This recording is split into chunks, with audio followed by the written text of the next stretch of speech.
இந்த குடும்ப விழாவில்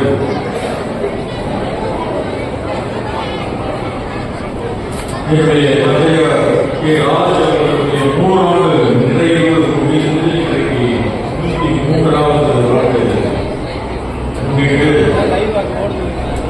அவருடைய தன்னுடைய மக்களுக்கு கல்வி வழங்குகிற நிகழ்ச்சியில் நம்முடைய அலையை வருகை செய்து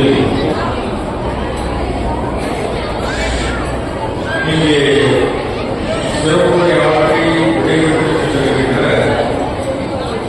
மாண்புமிகு சுற்றுலாத்துறை அன்புக்குரிய ராஜேந்திரன் அவர்களே, இந்த நிகழ்ச்சியிலே கலந்து கொண்டு சிறப்பித்துக் கொண்டிருக்கின்ற இந்திய கம்யூனிஸ்ட் கட்சியினுடைய மாவட்ட செயலாளர் மோகன் அவர்களே, மனிதநேய மக்கள் கட்சியினுடைய மாவட்ட தலைவர் ஷேக் முகமது அவர்களே, திராவிட கழகத்தினுடைய மாவட்ட தலைவர் வீரமணி ராஜு அவர்களே, கொங்கு விடுதலை புலிகள் கட்சியினுடைய அமைப்பாளர் விஸ்வநாதன் அவர்களே, தந்தை பெரியார் திராவிட கழகத்தினுடைய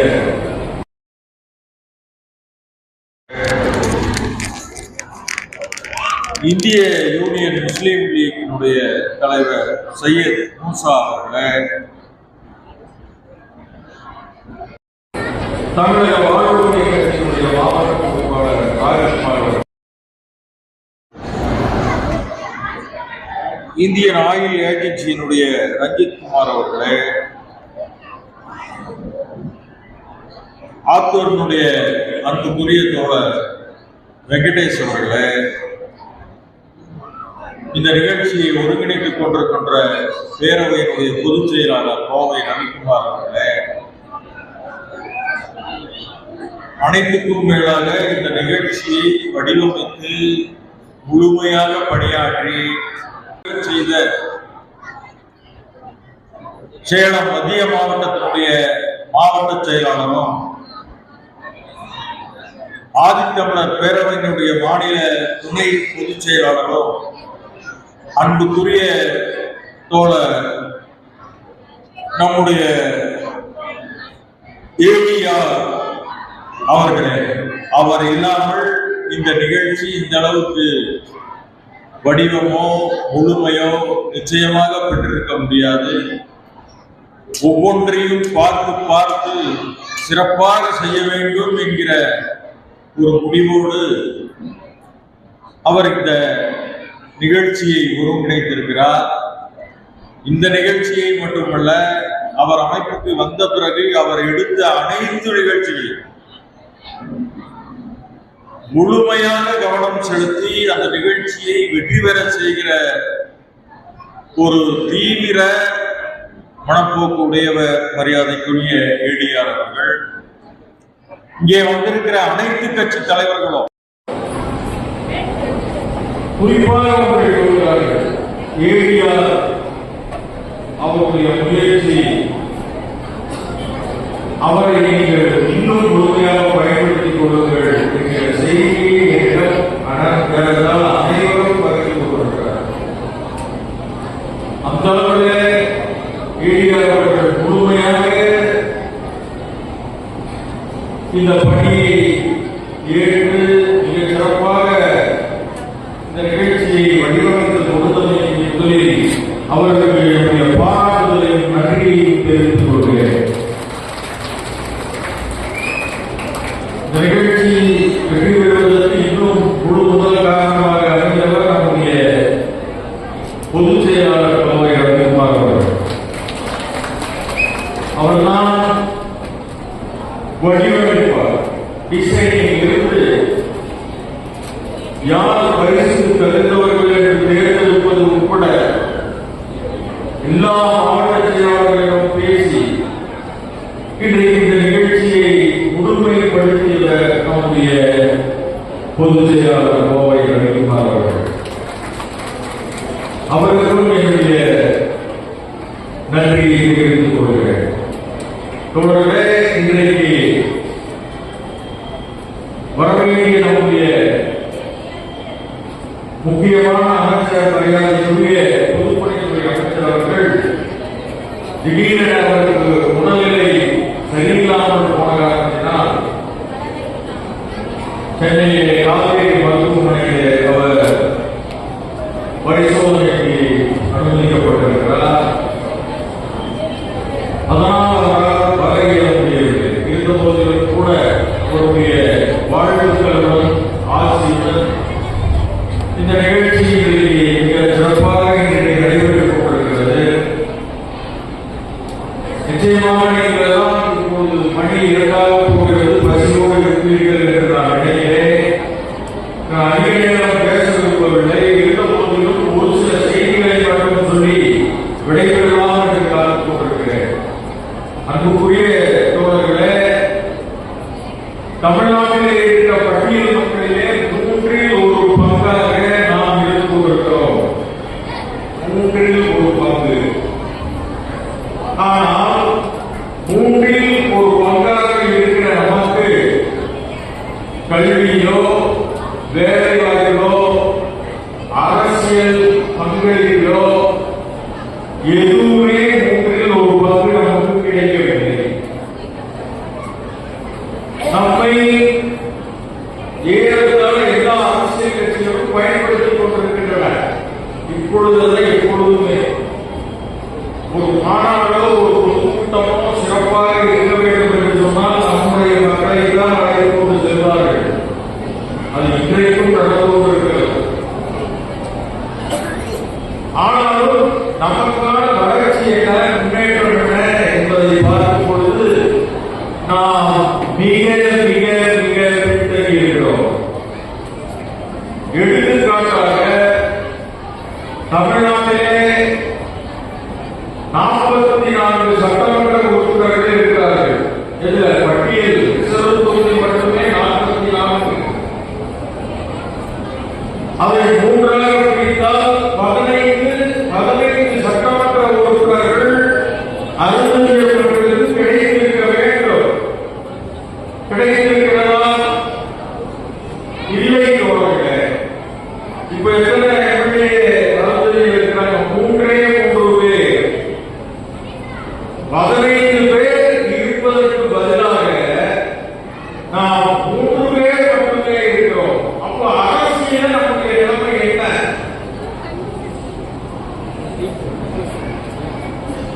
நாம் எல்லாம் அரசியலுக்கு அப்பாற்பட்டவர்களா? ஏன் அந்த அரசியலிலே அந்த பங்கு நமக்கு கிடைக்கவில்லை? அது நம்முடைய விழிப்புணர்வின்மை காரணம்தான். இன்றைக்கு வரைக்கும் கிடைக்கவில்லை. குறைந்தபட்சம் மேற்குத்தளத்திலே நாம் அதிகமாக வசிக்கிறோம். குறைந்தபட்சம் இந்த சமூகங்களையாவது நமக்கு திராவிட முன்னேற்றக் கழகம் ஒதுக்க வேண்டும். கூட்டணியிலே கட்சியிலே இருக்கிற தொகுதிகளை பெறுகிற காங்கிரஸ் கட்சியாக இருக்கட்டும்,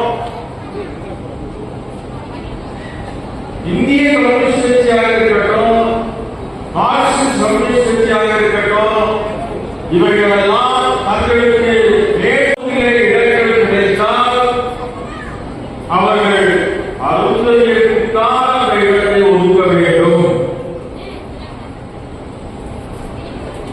அப்படி ஒதுக்கினால் மட்டுமே அந்த 44 தொகுதிகளிலே ஒரு 15 இடங்களை நாம் பெற முடியும். இன்றைக்கு வரைக்கும் அது சாத்தியம் இல்லாமல் கொண்டிருக்கிறது. கட்சியிலே பிரதிநிதித்துவம் இன்னும் இல்லாமல் கொண்டிருக்கிறது. நான் கேட்கிறேன், ஒரு வடமாநிலத்திலே போய் ஒரு அருந்ததியர் சட்டமன்ற உறுப்பினராக நிற்க முடியுமா? தென் மாவட்டத்திலே போய் ஒரு அருந்ததியர் சட்டமன்ற உறுப்பினராகவோ நாடாளுமன்ற உறுப்பினராகவோ நிற்க முடியுமா? உறுதியாக முடியாது. தெளிவாக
இன்னும் நம்மை பிச்சைக்காரர்களை விட மோசமாக நடத்தி கொண்டிருக்கிறார்கள். வேலைக்காலத்தில் ஒரு கோழி திருநாளுக்காக ஒருத்தரை போட்டு அடியே அடிக்கிறார். சாதாரண அடியல. அஜித் குமார் அடிக்கிறது போலீஸ்காரர்களாம் சேர்த்தாங்க. அதை விட மிகப்பெரிய போலீஸ்காரர்கள் வேலைக்காலத்தில் அதிக சாதனையாக இருக்கிறார்கள். அவர்கள் அடிக்கிறார்கள். அவர்களுக்கு அடிப்பதற்கு யார் அதிகாரம் கொடுத்தது? போலீஸ்கே அதிகாரத்தில் அடிக்கிறது. அப்ப இன்னொரு மனிதன் நீ அடிக்கலாம். கோழி திருடினார் என்று சொன்னால் அவன் மீது கோழி திருடப்பட்ட வழக்குதான் பதிய வேண்டியதை தவிர அடிப்பதற்கு நீ யார்? நான் கேட்கிறேன். திருடனை அடிப்பதற்கு உனக்கு அதிகாரம் கொடுத்தது யார்? ஆக இதைத்தான் மேற்கு தளத்திலே நாம் சந்தித்துக் கொண்டிருக்கிறோம். தோழர்களே, உங்களுக்கு தெரியும், முத்தமிழர் கலைஞர் அவர்கள் நமக்கு உள்ளிடஒதுக்கீடு வழங்கினார். அதை தமிழ்நாட்டில் இருக்கிற மற்ற 2 முக்கியமான சாதிகள் ஏற்றுக்கொள்ளவில்லை. அதனுடைய தலைவர்கள் ஏற்றுக்கொள்ளவில்லை. கலைஞர்கள் அனுபவம் கொடுத்தார்கள். உள்ளிடஒதுக்கீடு தரக்கூடாது என்று சொன்னார்கள். உள்ளிடஒதுக்கீடு கொடுத்தால் தலித் மக்களுடைய இடம் ஏற்படும் என்று சொன்னார்கள். ஆனால் அவர்களை மறந்துவிட்டார்கள். தலித் மக்கள் ஏற்கனவே பிளந்துதான் கிடக்கிறார்கள். எங்கே ஒன்றாக இருக்கிறார்கள்? நான் கேட்கிறேன், எங்கே ஒன்றாக இருக்கிறார்கள்? இங்கே ஒன்றாக இருக்கிறார்கள். விடுதலை சிறுத்தைகள் கட்சியினுடைய தலைவரே அதை சொன்னார். இவர்களுக்கு உள்ளிடஒதுக்கீடு கொடுத்தால் தலித் மக்கள் பிளந்து போய்விடுவார்கள் என்று சொன்னார். நான் கேட்கிறேன், இப்போது மட்டும் எப்படி இருக்கிறார்கள்? பிளக்காமல் ஒன்றாக இருக்கிறார்களா? சக்தியின் சேவை தனியாகத்தானே இருக்கிறது. பள்ளர் சேவை தனியாகத்தானே இருக்கிறது. படையல் சேவை தனியாகத்தானே இருக்கிறது. 3 பேரும் ஒன்றாக எங்கே வசிக்கிறார்கள்? சொல்லுங்கள். 3 பேரும் ஒன்றாக எங்கே வசிக்கிறார்கள்? தனித்தனியாகத்தானே இருக்கிறார்கள். அப்படி இருக்கும்போது பிளவு ஏற்படும் என்று எதை நோக்கி நீங்கள் சொல்கிறீர்கள்? கலைஞர் ஒரு முடிவெடுத்து விட்டால் அதை மாற்ற முடியாது. கட்சி தலைவர்கள் மட்டுமல்ல, தலைமை செயலகத்தில் இருக்கிற செக்ரட்டரி என்று சொல்லக்கூடிய பட்டியலில் சேர்ந்த அதிகாரிகள் அத்துணை பேரும் சேர்ந்து கலைஞரிடம் மனு கொடுத்தார்கள். இந்த உள்ளிடஒதுக்கீடை தரக்கூடாது என்று சொல்லி மனு கொடுத்தார்கள். 2009 கலைஞர் அதை பற்றி கவலைப்படவில்லை. அவர் முடிவு செய்துவிட்டார், இந்த மக்களுக்கு ஒரு நன்மை செய்தே தீர வேண்டும் என்று முடிவு செய்துவிட்டார். முத்தமிழர் தமிழ்நாட்டை சீர்திருத்தி செப்பனிட்டு ஒரு சிற்பியாக இருந்து வழிகெடுத்த ஒரே கலைஞர் முத்தமிழர் கலைஞர் தான். அவரால் பயன்படாத ஒரே ஒரு சமுதாயம் கூட தமிழ்நாட்டிலே கிடையாது. கொங்குவையாள சமுதாயத்தை உட்படுத்தப்பட்டோர் பட்டியலிலிருந்து பிற்படுத்தப்பட்டோர் பட்டியலுக்கு கொண்டு வந்தவர் கலைஞர். எப்போ? 79. நீங்க பாத்தீங்கன்னா என்றைக்கு கலைஞர்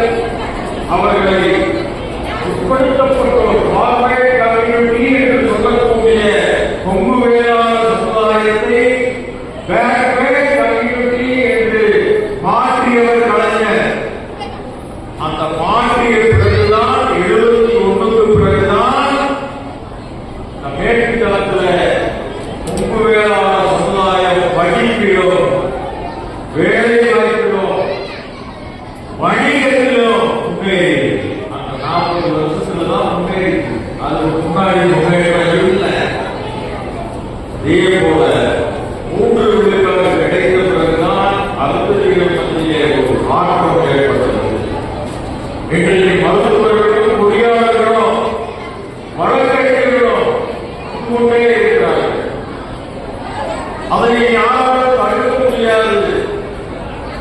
தடுப்பதற்கான முயற்சியை செய்கிறார்கள். இருக்கிற இடஒதுக்கீட்டிலே அதிக மதிப்பெண் பெற்றவர்கள் பொது இடங்களுக்கு போய்விடலாம். காமன் ரிசர்வேஷன் பொது இருக்கு.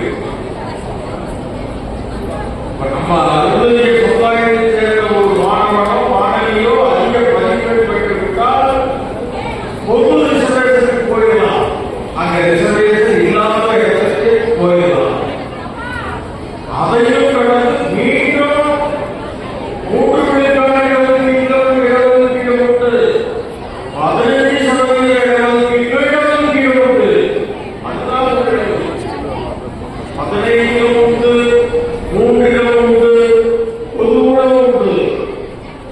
3 இடத்துல ரிசர்வேஷன் இருக்கிறது. ஆனால் அதிகாரிகள் என்ன செய்கிறார்கள்?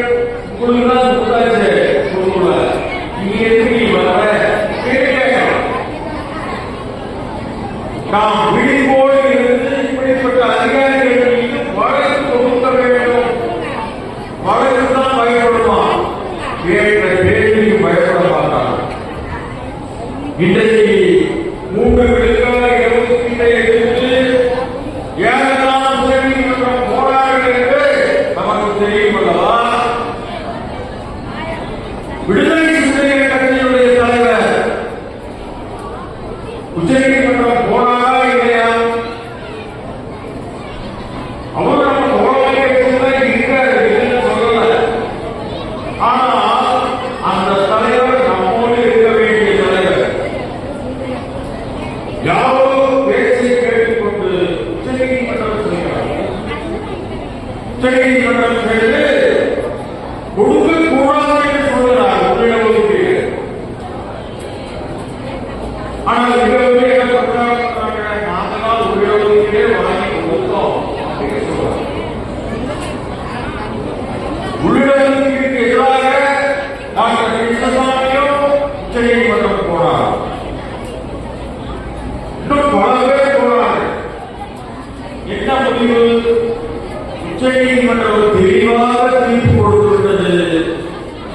புத்தகங்கள் கலைஞர் கொடுத்த உள்ளிடஒதுக்கீடு செல்லும் செல்லும் செல்லும். அதை கொடுப்பதற்கான அதிகாரம் மாநில அரசுக்கு இருக்கிறது இருக்கிறது இருக்கிறது. அது மட்டும் போதாது, இன்னும் இருக்கிற மிகவும் பின்தங்கிய சமுதாயங்களை கணக்கில் எடுத்து சாதிவாரி கணக்கெடுப்பு எடுத்து அதை வகைப்படுத்தி மீண்டும் இடஒதுக்கீட்டை மறுசீரமைப்பு செய்ய வேண்டும். அப்படி மறுசீரமைப்பு செய்தால் நம்முடைய உள்ளிடஒதுக்கீடு 3% என்பது 7% மாறும். என்ன சொல்லியிருக்கிறது? பின்தங்கிய நிலை, வேற சொல்ல மக்கள் தொகையை அவர்கள் சொல்லவில்லை. பின்தங்கிய நிலை, தமிழ்நாட்டில் யார் பின்தங்கிய நிலையில் இருக்கிறாங்க? ஒரு சமுதாயம் ஆங்கிலேய காலத்திலே முன்னேறிவிட்டது. அவர்கள் கிறிஸ்துவத்துக்கு போனார்கள், என்ஜிஓக்களை தொடங்கினார்கள், ஆங்கிலம் படித்தார்கள். 150 ஆண்டு வரலாறு இருக்கிறது. அப்படி ஒரு சமுதாயம். இன்னொரு சமுதாயத்தின் கையிலே நிலங்கள் இருக்கிறது. அவர்கள் வேளாண்மைகள். இப்படி 2 சமுதாயம் இருக்கும் போது அடுத்த சமுதாயம் என்ன நிலைமையில் இருக்கிறார்கள்? இருக்க இடமில்லை. செய்வதற்கு இழிவான தொழில், கூலியை பணியாளர் தொழில், செருப்பு தைக்கிற தொழில், ஈடியை கூட்டுகிற தொழில், இன்னும் புதைக்க இடமில்லை, குடிக்க தண்ணீர் இல்லை, சரியான சாலை வசதி இல்லை. இத்தனையும் எங்கே இருக்கு? அடுத்த வாழ்கிற பகுதியில் தான் எல்லாமே இருக்கிறது. அப்படி என்றால் என்ன பொருள்? தமிழ்நாட்டிலே மிகவும் பின்தங்கிய சமுதாயம் என்று சொன்னால் அது அருந்ததிய சமுதாயம் தான். உச்சநீதிமன்ற தீர்ப்பின்படி மிகவும் பின்தங்கிய அருந்ததிய சமுதாயத்திற்கு அதிகமான இடஒதுக்கீடு தரப்பட ஒரு காலகட்டத்தில் 20 ஆண்டுகளுக்கு முன்பு பாட்டாளி மக்கள் கட்சியினுடைய தலைவர் மருத்துவர் ராமதாஸ் அவர்கள் சொன்னார்கள், ஒரு 10 ஆண்டுகளுக்கு ஒட்டுமொத்த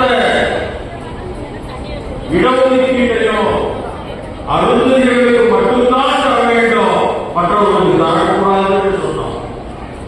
எப்படி அவர் சொன்னார்? ஏன் சொன்னார்? அவர் ஒவ்வொரு ஊராக சுற்றி பார்த்திருக்கிறார். நம்முடைய மக்களுடைய என்ன நிலைமையில் இருக்கிறார்கள் என்று அவர் பார்த்திருக்கிறார். அதனால் அவர் சொல்றார், 10 ஆண்டுகளுக்கு யாருமே வராத அருந்ததியர்கள் மட்டும் இடஒதுக்கீடு கொடுத்து சொல்றார். அதுதான் நிலைமை, இன்றைக்கும் அதுதான் நிலைமை. ஆனால் ஒரு வேலை வாய்ப்புகள் வரும்போது அதை கட்டி வைக்கிற வேலைகளை இன்றைக்கு செய்து கொண்டிருக்கிறார்கள். அதை பற்றி கவலைப்படவில்லை. இந்த அரசு, தமிழக அரசு, தளபதி அவர்களின் தலைமையில் இருக்கிற இந்த திராவிட மாடல் அரசு உறுதியாக அருந்ததிய பக்கம் நிற்கிறது. மறந்துவிடாதீர்கள். அவர்கள் இன்னும் அடுத்த 26 ஆட்சியை பிடிக்கப் போகிறார்கள். 31 ஆட்சியை பிடிப்பார்கள். 10 ஆண்டுகளுக்கு மேலாக இனி திராவிட மாடல் ஆட்சி தான். வேற ஆட்சி வழியே இல்லை, வழியே இல்லை. கூட்டணி கட்சி எதிர்கட்சியை ஒன்று கூட சேரல. ஆனால் திராவிட முன்னேற்ற கழகம் ஓரணியில் தமிழ்நாடு என்று வீடு வீடாக வாங்கி சேர ஆரம்பித்திருக்கிறது. இப்பவே தொடங்கிவிட்டார்கள். ஆனால் எதிர்கட்சியே எந்த கட்சி வரும், எந்த கட்சி வெளியே போகும் கூட இன்னும் தெரியவில்லை. ஆக இதுதான் தமிழ்நாட்டினுடைய நிலை.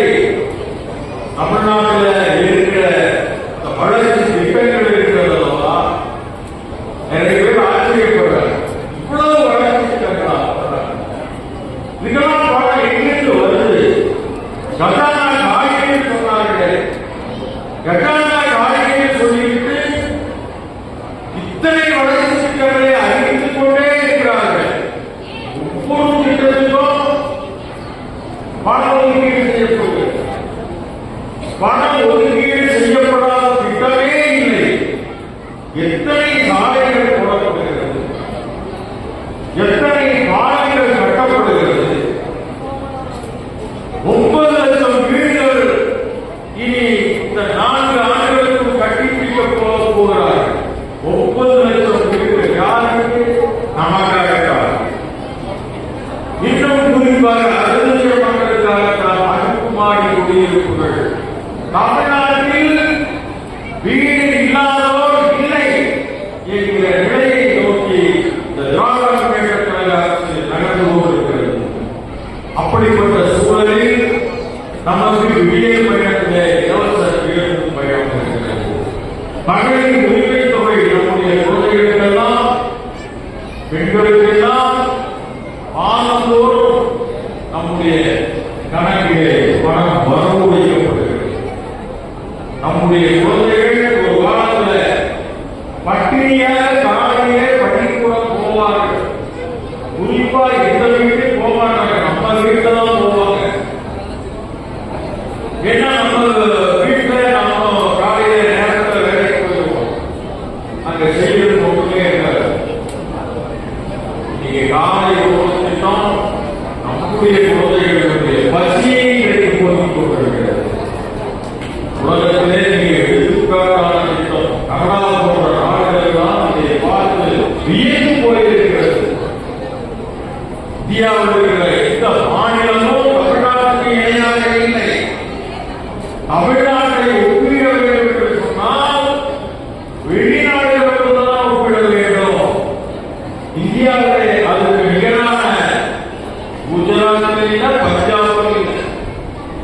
குஜராத்தும் பஞ்சாபும் இல்லை என்று சொன்னால் உத்தரப்பிரதேசமும் பீகாரும் மத்திய பிரதேசமும் எப்படி இருக்க முடியும்?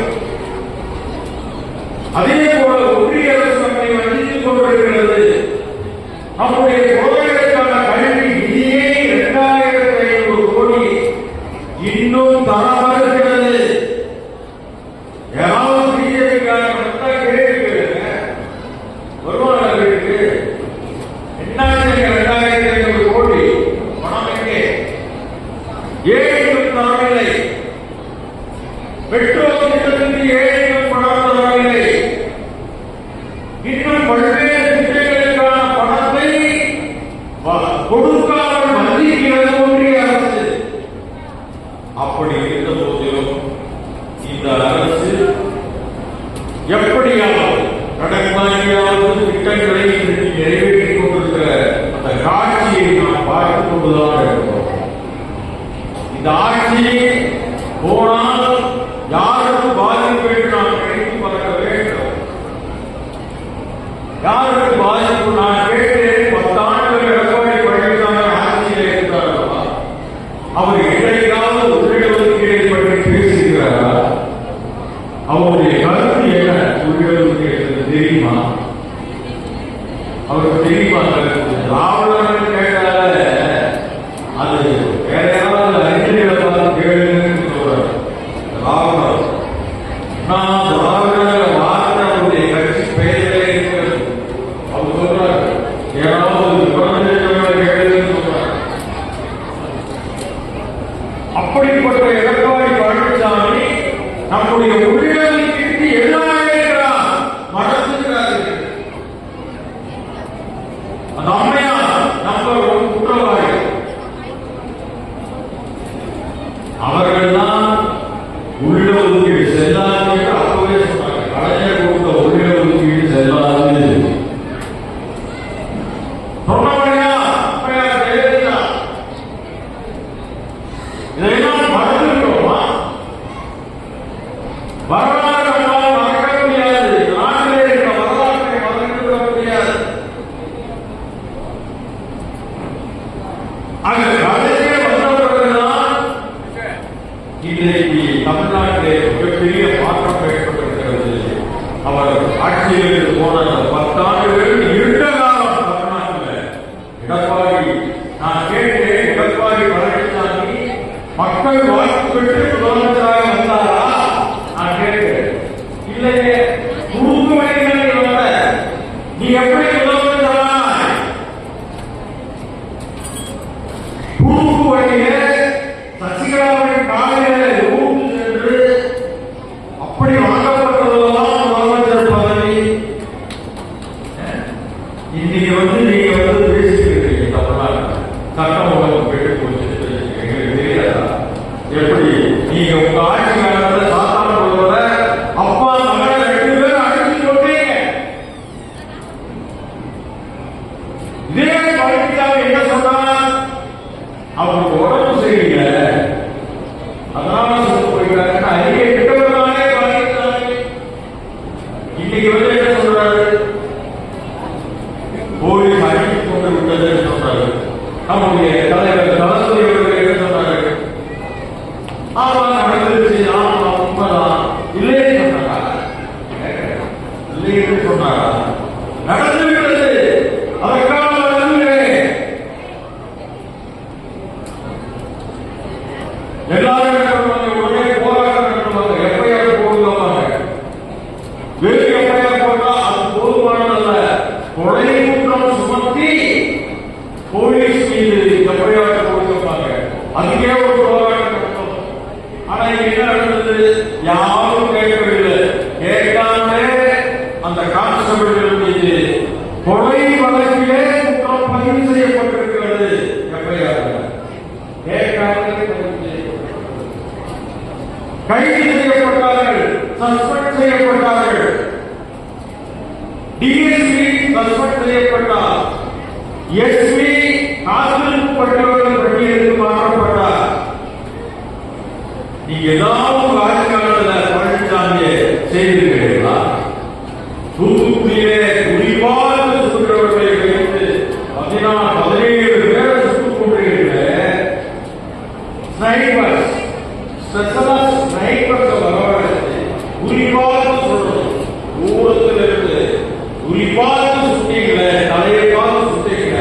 எதுக்காக சொல்றீங்க? அவங்க என்ன தப்பு பண்ணாங்க? என்ன சொல்றீங்க? எனக்கு இதெல்லாம் தெரியாது, நான் இப்பதான் டிவியை பார்த்து தெரிஞ்சுக்க சொன்னவர்தான் பழனிசாமி. ஆக பழனிசாமி அவருடைய உங்களுக்கு எந்த விதமான யோகிதையும் கிடையாது. திராவிட முன்னேற்ற கழக அரசை விமர்சிப்பதற்கு பழனிசாமிக்கு எந்த யோகிதையும் கிடையாது. இதை நாம் தெரிந்து கொள்ள வேண்டும். ஆக இப்படிப்பட்ட ஒரு ஆட்சியே நமக்கான பல திட்டங்களை இன்றைக்கு வைத்திருக்கிறார்கள். நானும் பல கடிதங்களை முதல்வர் அவர்களை நேரில் சந்தித்து கொடுத்திருக்கிறேன். அதை ஒவ்வொன்றாக இன்றைக்கு நடைமுறைப்படுத்திக் கொண்டிருக்கிறார். நான் தான் முதலில் தமிழ்நாட்டில் இடைநிற்றலை தடுத்து நிறுத்த வேண்டும் என்று கடிதம் கொடுத்தேன். முதலில் கடிதம் கொடுத்தது ஆதித்தமிழர் பேரவை கல்வித்துறை அமைச்சரிடம் மகேஷ் பொய்யாமொழி அவர்களிடம் கொடுத்த முதல்வரை பார்த்து கொடுத்து நீங்கள் என்ன ஆகிறது தெரியுமா? ஒரு அரசினுடைய இயக்கமாக மாறியிருக்கிறது. இடைநிற்றலே இருக்கக்கூடாது. இடைநிற்றல் என்ன? பள்ளி 8வது ஃபெயிலானா உடனே நிறுத்துகிறது, நீ வேலைக்கு போ. 10வது ஃபெயிலானா உடனே நிறுத்துகிறது, நீ வேலைக்கு போ.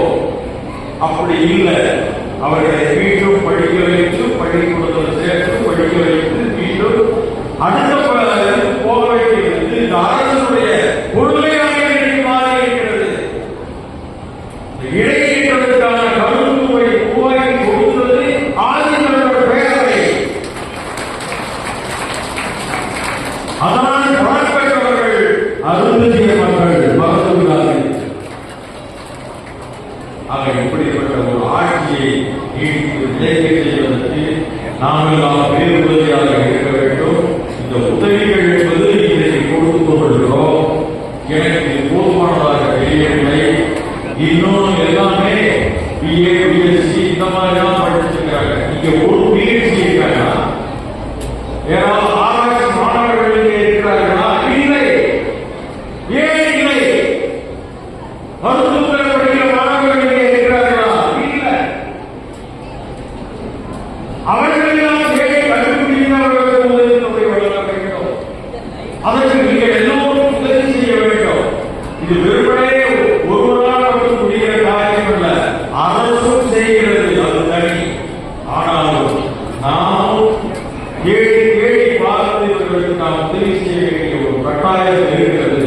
அப்பொழுதுதான் இந்த மக்கள் இன்னொரு 10 ஆண்டுகளிலாவது முன்னேற்றம் அடைவார்கள்.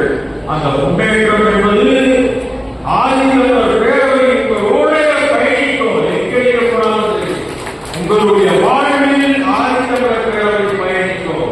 உங்களுடைய இன்ப துன்பங்களை பங்களிக்கும் கொடுக்கும். ஒரு வன்கொடுமை பிரச்சனையா நாங்கள் நிற்போம்.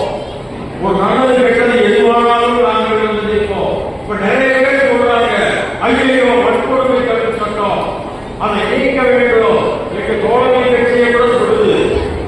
நான் கேட்கிறேன், ஏன் நீ வன்கொடுமை செய்யாமல் குடிச்சு வச்சுல கொலை செஞ்சா குடிச்சு ஜெயில போடுறாங்கன்னா கொலை செய்யாமல் இருக்க வேண்டும். அடிக்காம குடிச்சு ஜெயில போடுறாங்கன்னா அடிக்காம இருக்க வேண்டும். திருநா குடிச்சு ஜெயில போடுறது நீங்க திருடாமல் இருக்க வேண்டும். அப்ப வன்கொடுமை செய்யாமல் இருந்தால் வன்கொடுமை தடுப்பு சட்டம் தேவையில்லை. ஆனால் இது காலகாலமாக இருந்து கொண்டிருக்கிறது. ஒரு ஜாதியின் காரணமாகவே ஒரு ஜாதியை தொழில் பேசலாம், இழிவுபடுத்தலாம், என்னென்னமோ பண்ணலாம். நீங்க வன்கொடுமை தடுப்பு சட்டத்தை நீங்க புரட்டி பார்த்தீங்கன்னா இதெல்லாம் வன்கொடுமை தடுப்பு சட்டம் பெரிய பட்டியலே இருக்கு. ஒரு வீட்டினுடைய வாசல்ல ஒரு பட்டியல் சமுதாயத்தை சேர்ந்தவர்களுடைய வாசல்ல ஒரு ஆதிக்க சாதியினுடைய கால்வாய் நீரை கொண்டு வந்து விட்டாலே அது வன்கொடுமை, குடிச்சு ஜெயில போகும். கால்வாய் தண்ணீரை கொண்டு வந்து பட்டியல் ஜாதி வீட்டில் விட்டாலே வன்கொடுமை செய்யாதவங்க வன்கொடுமை நீங்க சொல்றீங்க. வன்கொடுமை செய்யாத நீங்க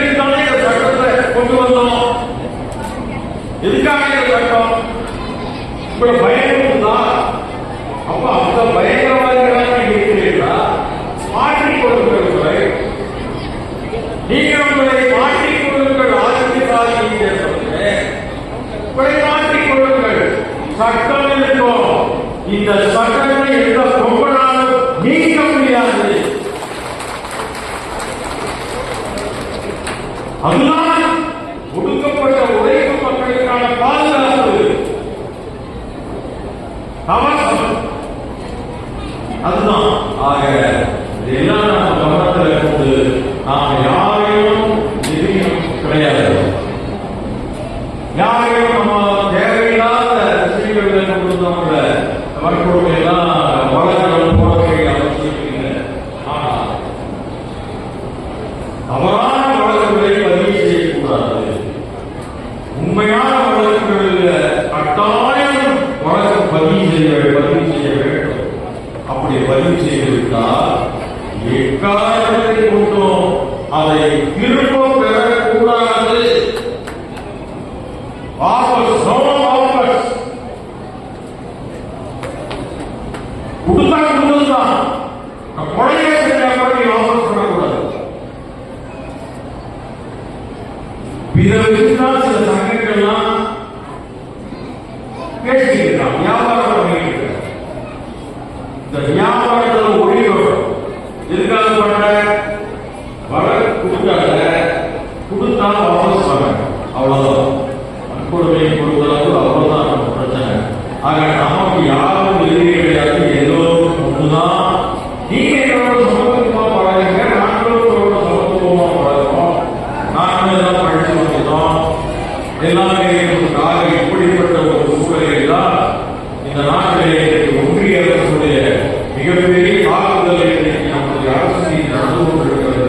இதையெல்லாம் நாம் உற்று கவனிக்க வேண்டிய ஒரு அவசியம் இருந்து கொண்டிருக்கிறது. அந்த வகையிலே இந்த நல்லாட்சியை முத்தமிழறிஞர் கலைஞருடைய வாரிசு அவர்களுடைய இந்த ஆட்சியை நாம் அடுத்த கட்டத்திற்கு நகர்த்த வேண்டும். அந்த நகர்த்துவதற்கு வருகின்ற இந்த தேர்தல் 26 தேர்தல் இன்னும் 8 மாதங்கள் தான் இருக்கிறது. அதற்கு நாம் பயன்பட வேண்டும். அதை நோக்கி நாம் செல்வோம். இந்த திராவிட ஆட்சியை தொடர்ந்து காப்போம்.